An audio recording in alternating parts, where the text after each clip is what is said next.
Thank you, Dominic. How are you? Thank you. I'm very well. How are you? Fine, thank you. It's good to see everyone. Yes, we have 48 members and others viewing on Facebook, and we are going to start right away with this conversation. So, parenting in the 21st century, tell us a little bit about it. Well, parenting, the landscape of parenting in the 21st century is very different. As you know, Dominic, we are living in completely different times. Someone said that it is very difficult to be a child these days. Then that means it's even harder to be a parent. So Absolutely. it's because there's so much that is different now compared to how we grew up and how our parents grew up.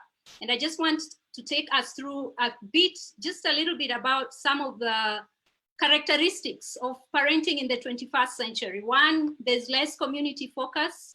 We are more individualistic, as you know. That means we've lost the social connectedness, not all of it, but a lot of what used to help in well-being of individuals before, which is very important as far as social connectedness is concerned. We are losing that. And in its place, we have the global village. And what a time to talk about the global village, because we are one big village now suffering because of one little virus, and the whole world has been affected. In this global village, there are too many teachers, and these teachers are not reading from the same page, again, compared to how we grew up, and even more so how our parents and our grandparents grew up. The teachers then used to speak from the same page, so values were not all over the place. And the other thing is that there's a lot of fear-based parenting right now. You and I are psychologists, and we know we like to talk about trauma and how childhood trauma affects future outcomes for adults. And the thing is, because of that information, parents have become very scared. Okay, they're like, they don't know what it is they are doing that will ruin their children. And so they become a little bit too easy on their children, but that still doesn't work. So because of that, because of fear of germs, we're talking about COVID right now, fear of kidnappers, there's, those cases are a lot more. So parents are raising their children in a very fear-based environment. And apart from that, there's also the guilt-based family environment and parenting. A lot of guilt placed on parents because they feel like there's a lot of competing work and family interests. So when you spend a lot of time at work and then you start seeing certain behaviors about your child, the first thing that comes to you is, it's because I've been spending a lot of time at work. And I'm sure you've also heard that phrase, parents are just working too much and they have left their children to, household helps and all that. So there's a lot of guilt, again, that, compared to how we were raised and how our parents were raised is very different. And then, of course, there's changing family structures, increased cases of separation, divorce. We have grandparents raising children, single parent families, different types of families, blended families, same-sex families. Those are the realities we are in right now. Children are also growing up with a lot of democracy. They are being encouraged to speak up. Of course, the child rights movement is really on. There is, no corporal punishment, and therefore a child can actually report you if they think you have been too hard on them or violent. And that puts the parent in a very unsure position because, one, we didn't grow up like that. I mean, there are some things children do now that for us would just be outright disrespectful, and there are very, very clear consequences. But now we're in a space where children, speak up. They say no. And there's all these hashtags. Your voice counts. Do you? I choose me. So those are the complications that we are finding ourselves in as parents in the 21st century, Dominic. Wow, that is quite a landscape that you've given in there. It's brilliant, and I'm sure for many parents these are definitely difficult times. There are so many challenges that they could be facing. And to the viewers, I want also to thank you for the comments that are coming in, and to those who have come in, we are asking this fundamental question: in the grand scheme of things, what do you want? What do you really want for your children? And I want to thank you, those of you who are sending the comments, sending your opinions on the on the Zoom group chat. Please continue sending those questions. And if anyone asks, tell them also that this conversation is on our Facebook Live. So coming back to you, Dr. Chakua, what are these difficult moments or difficult times that parents today are facing, as we said?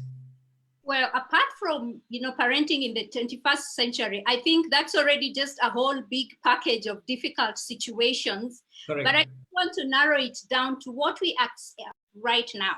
So I have here an image of this mom who has 1, 2, 3, like 6 hands, and she's doing the lockdown juggle. She has to be on Zoom. She has to wash dishes. There's a child hanging onto her leg, and there is so much going on. And apart from, this is such a classic definition or description of difficult times. And questions like, am I a teacher parent or am I a parent teacher? Okay, who am I in these difficult times?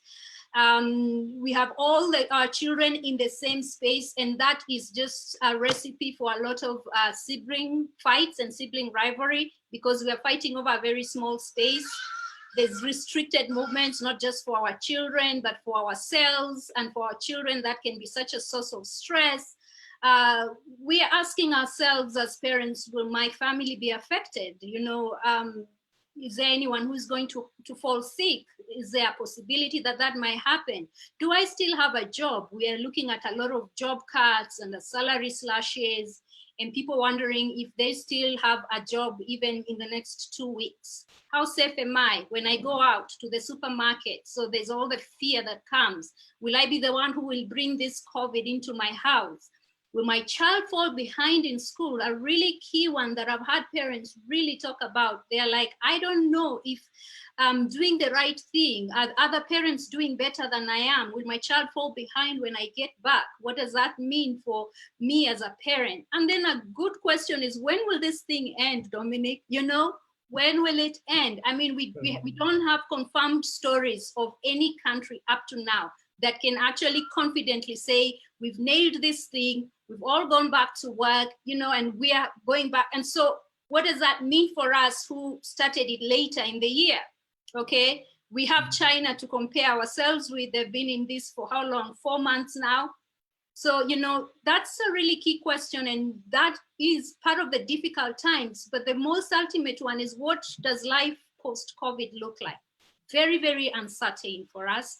And it's not just for parents, but I think it's an added burden on a parent who has all these children to take care of and having a lot of expectations out of them. So for me is a classic definition of difficult times.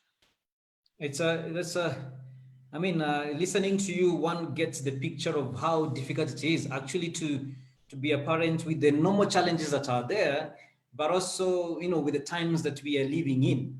And for sure, we are not trying to give simple answers to all these difficult times that the question that parents are asking. But looking at the current research that we have, is there a possibility? Is there some underlying or underlying thing that parents can build on when it comes to their being with their children? What is the research saying? Is there, we have talked about the difficult times, we have talked about the challenges of the 21st century. Can you give us maybe some sort of light? Is there some light at the end of this tunnel? Yes, there's light. And the light, can we still remind them to continue? Oh yeah, definitely. So I can see lots of comments coming, and maybe I could even take a minute to read out a few before you respond to that question. And Nancy Gadengi is saying, I want to raise great children who will value and who will add value to their generation. Iserem is saying, paramount to know who they are and be secure in that knowledge so that they are self-sufficient at every stage of their lives, not waiting for validation.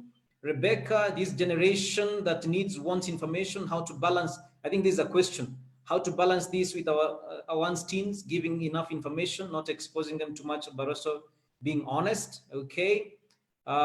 We have Susan Wangi, want to raise kids that are ready to face the challenges and changes in the generation. Right. who know and appreciate their space in the world. Okay. Then there's some other question that I'll be taking as you continue. But at what point does a parent lose control of a child? That's something that maybe you could also already be thinking about. Very good. How to deal with a teenage boy and how to raise God-fearing children in the midst of the current materialistic world. So anyway, dear viewers, keep those comments coming, and tell us what do you really want for your children in the grand scheme of things. I'll be reading both the questions that are coming in and also the comments that are coming in. So on the question of what is the one thing that parents can hope for, tell us. One thing that parents can hope for is building on the relationship. Okay, many times parents want answers in terms of what do I do to get my child to respect, to get my child to perform better, to get my child to stop taking drugs, to get my child to be more obedient and more cooperative. And usually that's really good questions. But what is important is how are you showing up in your relationship with your child? Because when you build that, and research actually tells us, and the reality is that all parenting dilemmas boil down to one thing: relationships. So when the relationship is working, or is, when you're investing in the relationship, then the rest of the things just start flowing out of that naturally. So research on child development actually tells us that one of the greatest predictors for a child's happiness in future, their leadership skills, whether they will have meaningful relationships, their levels of resilience, purposeful life, if they're going to have social emotional development, just looking at all the things that we have already been writing. We want great children. We want children who are going to stand on their own. All that boils down to this, boils down to whether at least one person showed up for them. And that's according to Siegel and Heitzel. They've written a really great book on the power of showing up, okay? And really what do you mean by showing up? Showing up basically just means being committed to developing a healthy relationship with a child. Very simple. And that's what I'm going to walk us through in the next few minutes. Just how do we commit ourselves to develop a healthy relationship with our children? But I still want to point out something there. It says whether at least one person showed up for them. So children's sense of health and future outcome actually depend on one. Just if that one person shows up and they show up fully, it's awesome. I know we do need a community, which is very good also, because it takes a village to raise a child.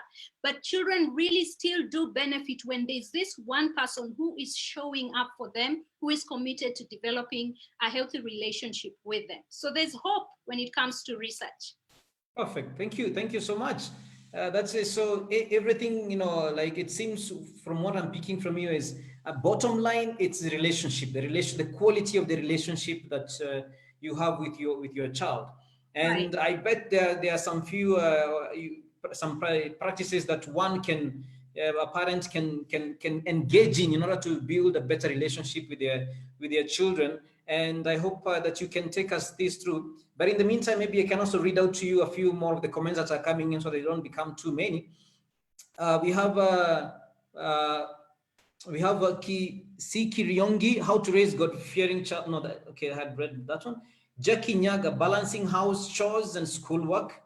Mary Wavero, I want to raise children who are self-driven and proactive so that they can be able to cope with challenges and solve their problems with minimal supervision. Perfect. Mbusa wa Maria, children that are not infected by the current COVID-19. So there is that immediate desire for the safety of children. Joseph Kahiga, mobile phones seem to take away the attention of our kids. What values do we need to inculcate to our kids in order to be disciplined in this perspective? That's more or less a question that you can note down. And then there is JM asking, are we really educating children online or sustaining schooling? That's quite an interesting and philosophical question. Thank you, JM. Then Nancy, children who appreciate the efforts of parents. That's what I'm sure you're hoping to raise children who are able to appreciate. We have Teresa Njeru, please ignore the, okay. We have Father James. Who is this parent you are referring to? how are they socialized or parented, or where do I begin to be that parent? Okay, so I guess you're asking, so who is this parent? Is this parent just the one who brings up the children? Or so I guess that's your question, unless maybe Father James, I'm assuming FR James is Father James, you can elaborate on that. Njao, children who are self-driven. Thank you very much. And so we continue this conversation. Positive parenting practices. Take us through that. Thank you, Dominic. I think I can very quickly answer Father James' question. When we talk about parents, we're just using a general term. Anyone who has children in their space, for whatever reason, if you're a mentor, if you are an auntie, an uncle, a grandfather, a grandpa, a grandmother, anyone who has children in their space and actually has direct care over them at some point. So it's not just adoptive or biological parents. And that, I'm sure, includes many, many of us who are here who may not necessarily have children. So let me take you through positive parenting practices that will help us, okay? They will help us to, that will help us to just figure out where we are at with our children and what is it. What is positive parenting? Positive parenting is basically being able to create deeply committed relationships between the parent and the child based on communication and mutual respect. So you see the importance there of relationship. And how do we do that? Positive parenting practices basically focus on their relationship oriented. Talked about relationships. They focus on solutions and not on problems. And what does that mean? It basically means that we are not just describing problems, but we are also looking at what solutions can we find within those problems. Positive parenting practices also have a growth mindset and not a fixed mindset. I'll spend some time talking about that later. Then they are strength-based, not just focusing on what is wrong. It takes the notion that every child has strengths within them, and therefore we need to really figure out how to draw out those strengths and not just forever focusing on what is not working. And then finally, positive parenting practices focus on process and not end results. So what I'm going to do, again, just keep answering that question on what do you really want for your children.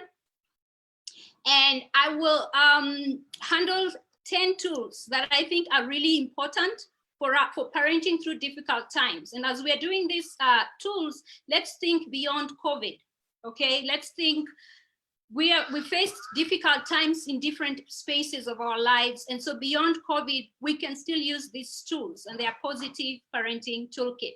The first tool, remember we're talking about relationships. I like to call it the special 10. And this is where you just carve out special time, at least 10 minutes with each child individually. We always have this question of, how do I spend time with my child? What do I do? What do we mean by quality time? And sometimes we think we have to really go in there and make really these grand plans, and so that we can really feel like we have spent time with them. But also, positive parenting practices show that if you just commit to 10 minutes with each of your children individually, and not even necessarily every day. If you have less children, it's easier to do it every day. I usually advocate for like 3 times a week. And 10 minutes with a child individually, one-on-one. So not a group-based activity, but pick an activity that the child enjoys. So this becomes their time with you. It's very important that we learn to carve out those times with our children so that we connect with them better. Pick an activity that they enjoy. This activity should be face-to-face. So as much as possible, let's avoid screens. I will tell you, however, that if you're starting with a teenager, they probably will want to start with a screen, and that is okay. Just so that you can gain their trust, then you can start with screens, then you can transition to something else. Let it be something that they enjoy. This is time when your child does not have to compete with others. It has been shown that this special time, actually, what happens is when you do it consistently, children naturally respond to us from a place of connection. We do have an ingrown need for attention as human beings, and more so children. So when they do not get that attention in positive ways, for example, when you actually carve out 10 time with them, so when you don't carve out special time with them, then they will look for other ways of getting attention, and most of the time they are going to be ways that are ineffective. So if we want to be able to connect with our children better and to get them to respond to us, to listen to us, then it's important that we start small and you do this special 10. So that is my first tool that I would like you to go and try as you go out, you go back to interact with your children today. The second one is setting them up for success. Many times we expect children to do stuff, but we haven't really trained them. And it's something as basic as brushing their teeth, okay? We don't really take time to train our children. And that's also something that's very different from how our parents grew up in the village. There was always someone who was acting as a mentor, and they would show the way. It was directly the parent to this child. So let us set our children up for success. Remember, we are looking for a better relationship. So we're not trying to just catch them do bad, but we are setting them up for success, because it's been shown that a misbehaving child is most likely a child who needs training. So if you find that a child does not keep an organized room, and you have told them so many times, the issue is not that they're just being rude and disrespectful. The problem could be that they actually do need some training, and we set them up for success by training them.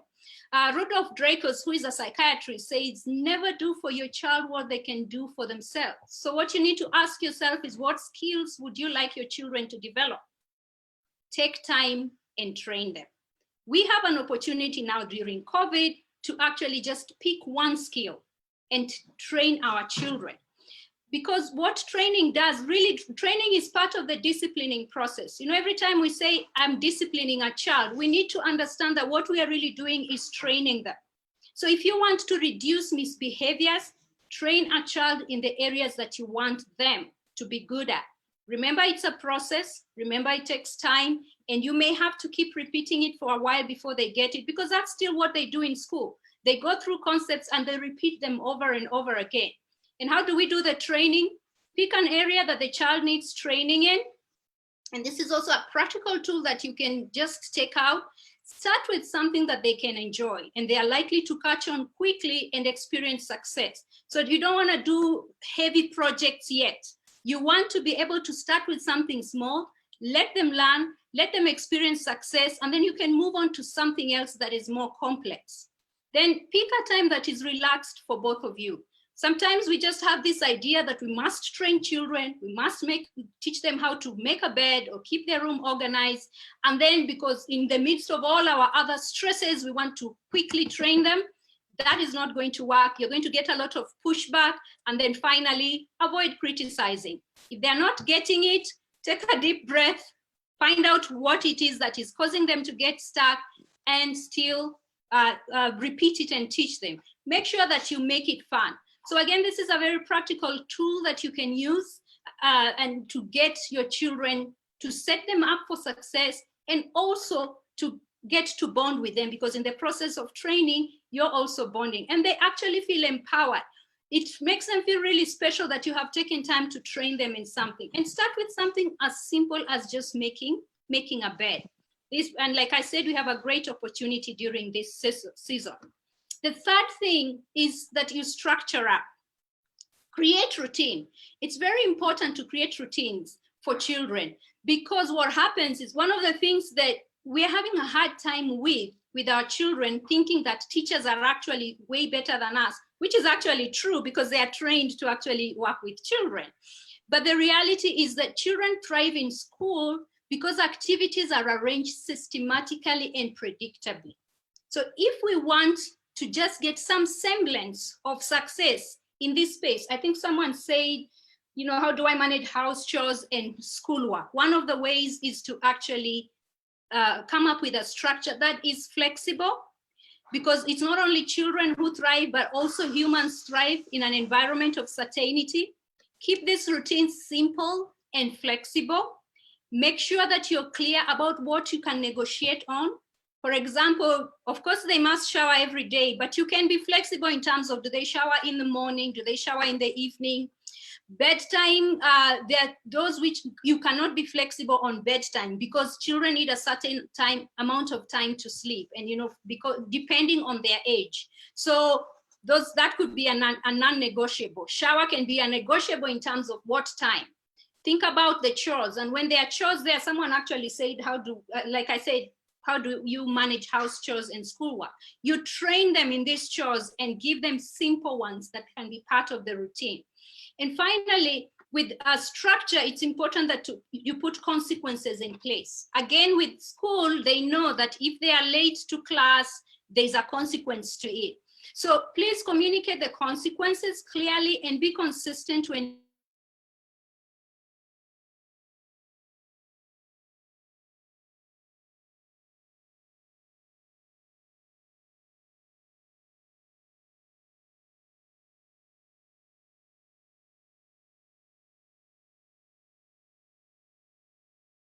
Welcome back. We seem to be having a little bit of a challenge right there, but with the speaker. She'll be back in a few as we continue the conversation about structuring up. So kindly give us just a few minutes where Dr. Chakua will be back as we continue with this conversation. As I have mentioned to you, the conversation we are having is about parenting during difficult times, as the time that we are in.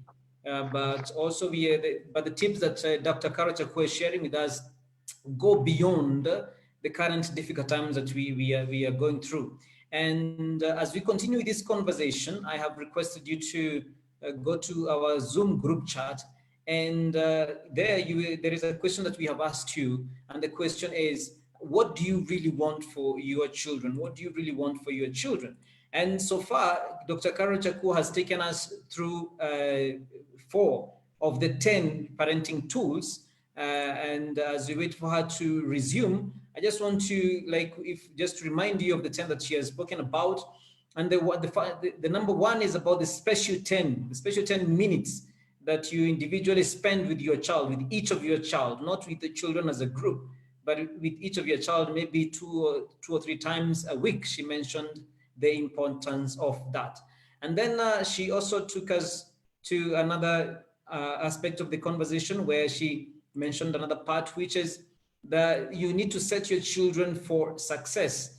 And there's a very nice quote there from a psychiatrist, Rudolph, who says that never do for your child what they can do for themselves. That is powerful, because you want your children to be responsible and to be adults as quickly as possible. So you want them to be independent as quickly as possible. And that is the presentation. That's one thing that she has mentioned on setting your children up for success. She has also said that a misbehaving child is most likely a child who needs training. So that is very, very important. And that this whole is a process that involves you need to keep repeating without giving up. That you train. So training involves training, discipline, process time, and repeating over and over again. And she has also said that, make parenting a bit of fun. Of course, you could be stressed, definitely, but as much as you can, make it fun. Compliment your children for the efforts that they make. And so you could pick an area that the child needs training in. That's something that she has mentioned that is very, very, very key. And then going back, another tip that she has shared with us is the importance of structure, not only ourselves, but also children thrive where there is structure. And it's possibly, as if you have teenagers, they may act as if they don't like structure, but they need the structure in order to thrive. So children thrive, as Dr. Caro has mentioned, in an environment where the activities are arranged systematically in a way that is predictable. So there is a routine that she has advised us, which is simple, but also flexible. So that is absolutely key. A flexible environment, a flexible way, a flexible schedule. It is there, but it's also quite flexible. She talked about that as a parent, you need to be clear about non-negotiables, like shower, that you need to shower twice a day. Maybe you can negotiate about time, bedtime, is very, very important, especially for the children growing brain. And sleep is one of the key things that they need for them to develop their brain. And then you need to communicate consequences clearly and consistently, which is a key part of parenting. And I bet what she's mentioning there is that sometimes parents tend to say to their children, this is what is going to happen when you act like this. But when children actually do act like that, many parents are not consistent in applying those consequences. So that is something very, very important that Dr. Caro has mentioned. So currently, those are the 3 tips that she has shared with us, the special 10. And remember, I had asked you that question that we are still awaiting your comments. So if you kindly do send those comments concerning the question of what do you really want for your children? What do you really want for your children? And then so you keep those comments, send those comments, and I'll be reading them out in a few. As we wait for Dr. Caro, I want to also remind you of some of other previous statements that she has talked about, some of the challenges that we are going through, talking about the changing family structure in terms of separation and divorce, and raising children as single parent families. Some are blended, and in some instances we also have same sex unions. So we also need to be aware of the context within which we are talking about the family. And then she mentioned about the difficult times that parents are facing themselves, are finding themselves in. So all the kids in the same space, wondering if your family will be infected or affected by the disease, or even both, or wondering whether they'll still have a job after this, during this time, and even after the COVID virus pandemic, and wondering whether I'm a parent teacher or a teacher or a parent. So there is all that. And then maybe even feeling incompetent in accompanying your child in their assignments and their homework sessions. So it's absolutely important to realize that the challenges that we are dealing with are quite massive for many parents. Then there are restricted movements, definitely because of the lockdown, and wondering whether will your child be left behind when the schools resume. And I can see there is a comment here from Nancy who is saying the conversation is good, but I guess for teenagers it's different. We can talk about that. I can see Dr. Chakua is back. There's a comment by Sahaya Selvam, who is the board chair of the Positive Psychology Association of Kenya. Parenting has to be age appropriate. I think one important aspect is focusing on the strength of the child. Mother Kilonzo from FB, that's a comment from Mother Kilonzo from FB. So what's your take on online schooling, Karachakwa, when you resume? Then Anthony Abu, just a minute, there's a comment there, then I call you back. Our children these days go very early to school and come back late. Barely have time for plays with their mates. Is that helpful in a broader sense? So those are some of the questions that are coming in. Welcome back, Dr. Karachakua. My apologies for Polesana for that technical hitch, but welcome back and do continue. Okay, I apologize for the hitch. I want to believe that the presentation is up. No, you might need to share it with us again. Okay. Let me just keep going while I wait for the presentation to come up. Yeah, I think it's true that parenting has to be age appropriate. Very, very true, because even as we are giving instructions, we need to even know how we are communicating this to parents. But the reality also is that when it comes to the relationship, then we are using the same relationship skills. And if the relationship is working right, then you'll be able to know what age-appropriate instructions to give children. And so we still want to be able to focus on the relationship as we are raising our children at whatever age. Now we have the structure up. So we were talking about structuring, and we say that routines reduce the opportunities for reminding, nagging, and repeating. So it's important for us to really just get that out with our children and make sure that we have routines that are flexible and simple. Now, the next tool which is very important and one of the most difficult tools, is repair when you mess up. What do I mean by that? This is where, as a parent, you take the initiative to repair a relationship that has been broken after an overreacting moment with your child.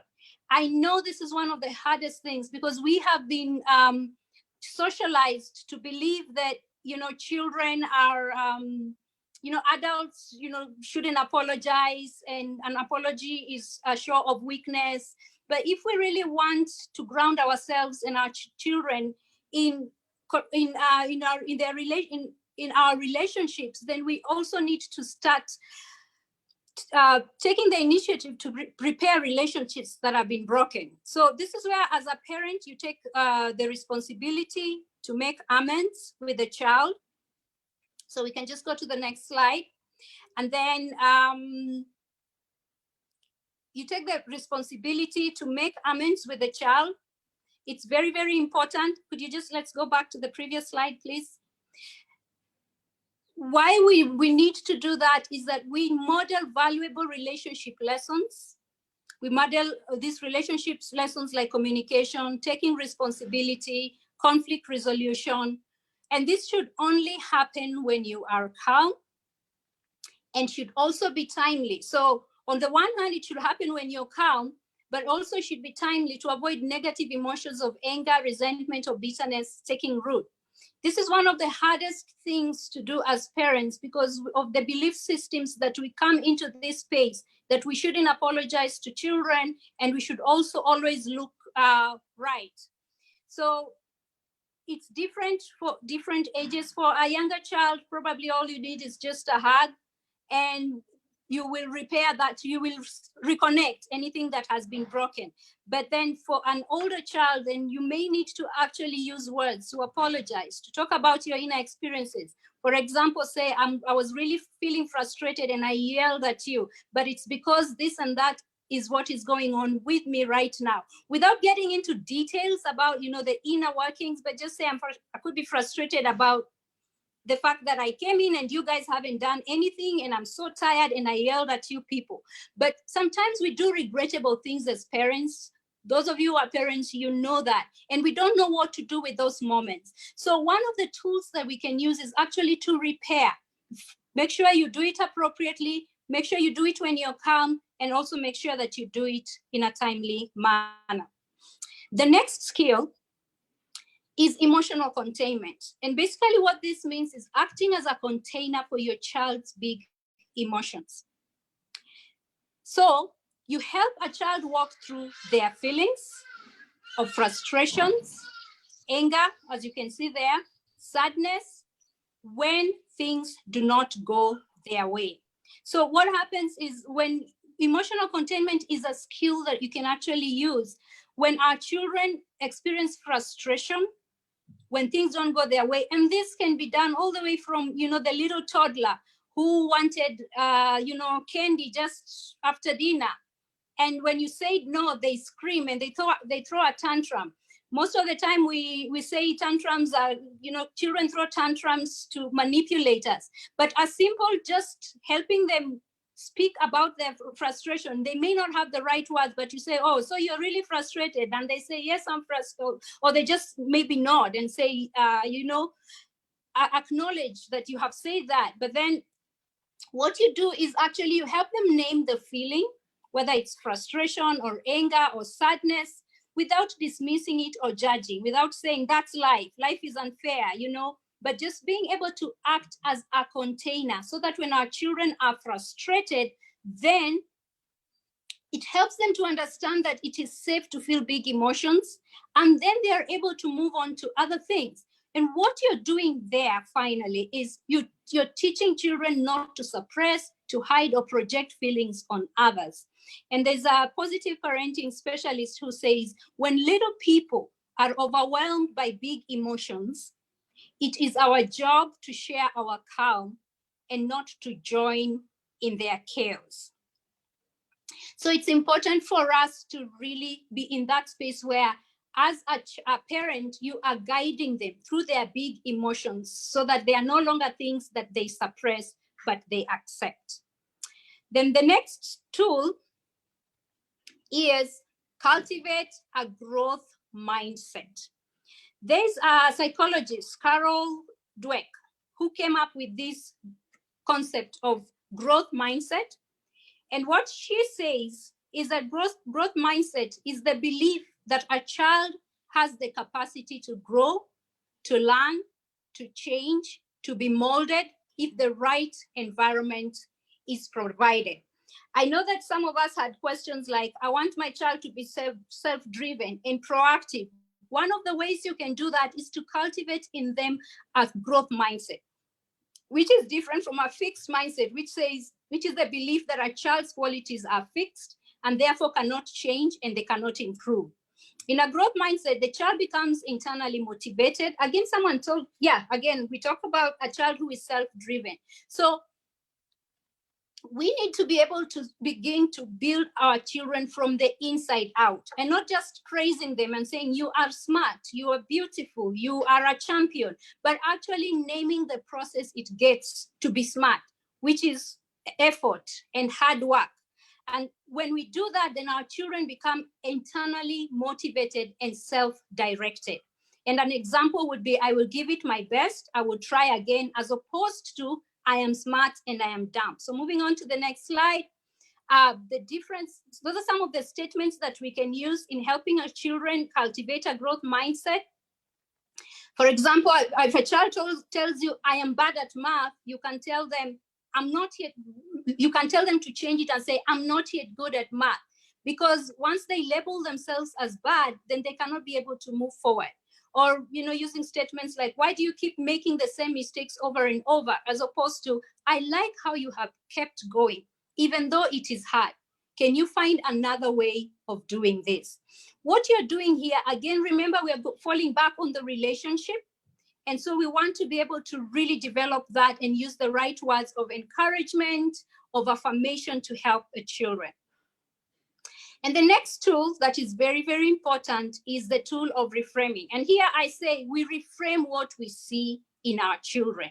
You lose the ideal child. So what is your picture of an ideal child? Are they academic? Are they sporty?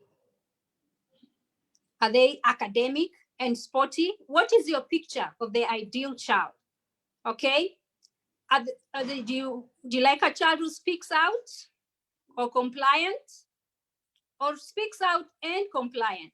Many of us want combinations, outgoing, calm, but most of the time we want outgoing and calm.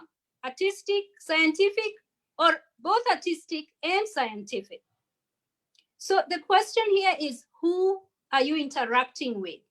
When you're interacting with your child, are you interacting with the ideal child, or are you interacting with the real child?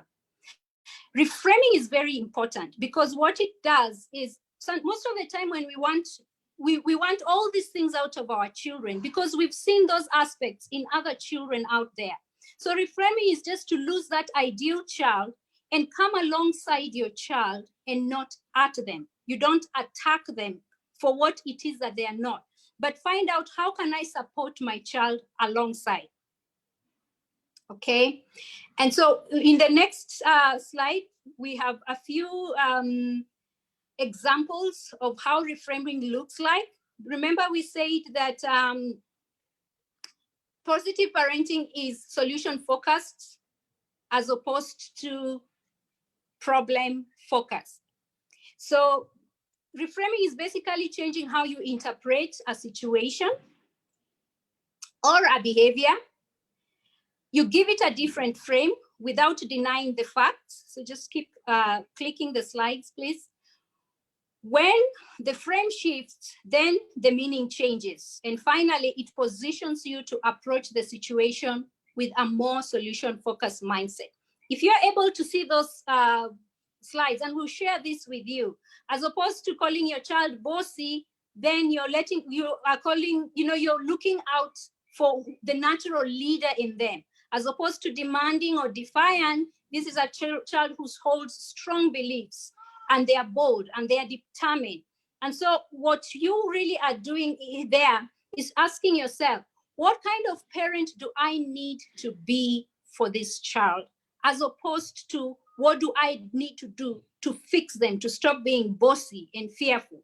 When you think about what kind of parent you need to be for this child, you go back to the growth mindset. I need to use the encouraging words. I need to pull out those things, those aspects in them that are very, very positive, and reframe so that I'm able to see my child from a different perspective. Now, the next tool is self-compassion. And in self-compassion, this is just saying, lose the ideal parent. Again, we have a picture of what a perfect parent should be. And every time we fail, we feel guilty. And then that guilt gets into our children's space. So when our children behave a certain way, we feel like it reflects on us negatively. So Dr. Christine Neff talks about what self-compassion is. She says it's being warm and understanding towards ourselves when we suffer. So even as a parent, when you suffer, when you fail, when you feel inadequate, rather than ignoring those feelings, you actually become warm and understanding towards yourself. Rather than being self-critical, you become warm and understanding towards yourself. She then goes on and says, self-compassionate people recognize that being imperfect, failing, and experiencing life difficulties is inevitable. So they tend to be gentle with themselves when confronted with painful experiences. And we are going through those experiences now. The whole point of self-compassion is so that your inner environment is not toxic. Because if you keep beating yourself up and feeling guilty, then you will pour that toxic environment in your child's space. And we also have self-care, which is another very, very great tool that you can use as, for parenting through this season. And self-care should be for you and your children. Now, there's a psychiatrist, his name is Daniel Siegel. He came up with this healthy mind platter, which I really, really love. The same way you have a healthy diet, which is balanced and it has different food groups. He suggests that our minds actually need different types of engagements for the mind to act optimally. So he says we need, of course, first of all, we need focus time. Focus time is where we're just focusing on something that is goal-oriented. Then we also need playtime, and playtime is very important because we allow ourselves, just skip that slide, we allow ourselves to be spontaneous or creative. He also talks about connecting time, where we connect with other people, and this is where special 10 can be very important. Physical time, where we move our bodies. Time in, very important, where we allow ourselves to reflect internally and to focus on our own sensations, to focus on what is going on with us. Then he suggests that we should also have downtime, where we are not doing anything, nothing, no goals, nothing is going on in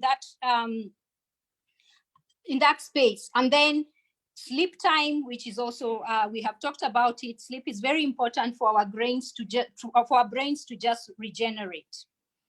And then the final tool is self-awareness. And self-awareness is sometimes can be looked at as a buzzword, and a buzzword like, what do we really mean by self-awareness? It's actually the ability to monitor our inner world, particularly our emotions and thoughts in the moment, and ask yourself questions like, what am I bringing into this moment with my child? I can see really great comments coming in. A child is like a flower. I love that. I'm such a proponent of nurturing children as if they are plants. So back to my presentation, what am I bringing into this moment with my child? How am I interpreting my child's behavior? Self-awareness is very important for our relationships with our children. You're asking yourself, what conversations are going on in my mind right now as I am interacting with my child? And then what are my core beliefs about this situation?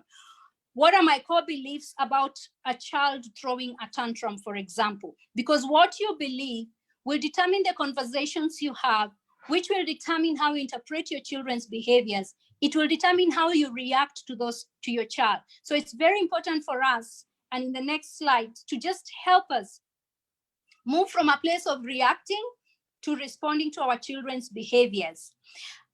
Here are just a list, and I would just like you to spend a moment to just look at those core beliefs and think about what it is you have believed about any of those core beliefs. These are core beliefs.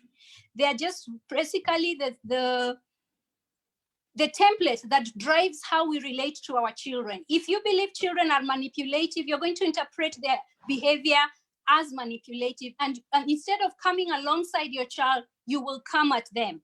If you believe apologizing is a show of weakness, then you're not going to go into that space to just be vulnerable with your child. And that vulnerability has to be age appropriate. Children should obey immediately. They must instantly obey. If you believe that, then your discipline space is always very toxic.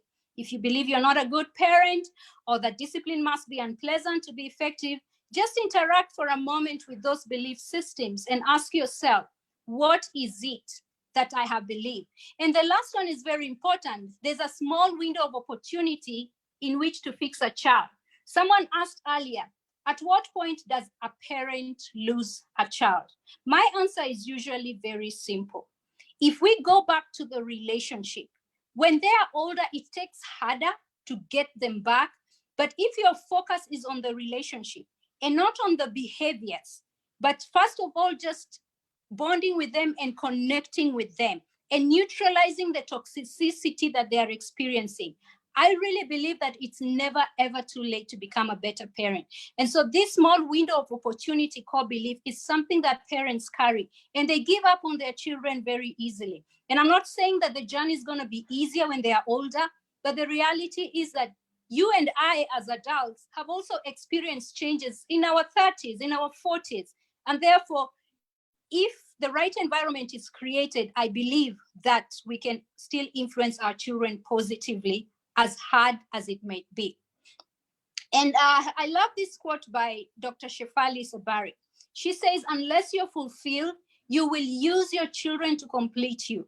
You will teach them how to live with your unacknowledged fears, your rejected emptiness, your forgotten lies, all the while unaware you're doing so. The reason I put it under self-awareness is that we do these things to our children, but we're not even aware we are doing them. We teach them to live with our fears, to live with our emptiness, to live with our life, and we're not even aware. So it's very, very important for us to get to a space of self-awareness. And I've just shared there a self-awareness tool that you can use. And this is something you can, we can engage with on a one-on-one basis, or, in a different forum. And it's called a heart bag, which is a self-awareness tool that you can use to just start asking yourself, what am I bringing into this moment with my child? So when you react to your child a certain way, that really is just 10% of your reaction. Your feelings go into it, your thoughts go into it, your core beliefs go into it, issues from your past, issues from your present, all those things work together to get you to react a certain way with your child. And so we can use that heart bag as a tool that can really help us in beginning to up our levels of self-awareness and answer this question, what am I bringing into this moment with my child? So I just want to get to a summary and just remind us what it is that we have covered today, that the 10 tools for parenting during difficult times are special 10, set them up for success through training, come up with a routine, a simple one, repair when it is necessary, become an emotional container for your children so that they can express and learn to process their frustration and big emotions, develop a growth mindset, use reframing so that you can let go of the ideal child and accept your child for who he is, have self-compassion so that you again lose the ideal parent and begin to parent from a very real place with all your mistakes and everything. Give yourself self-compassion, self-care, and we've talked about the different areas of self-care that we can talk about, and then self-awareness, which is also very, very important. So I'm going to hand it back to you, Dominic, if you're still there. Yes, I'm here, and that's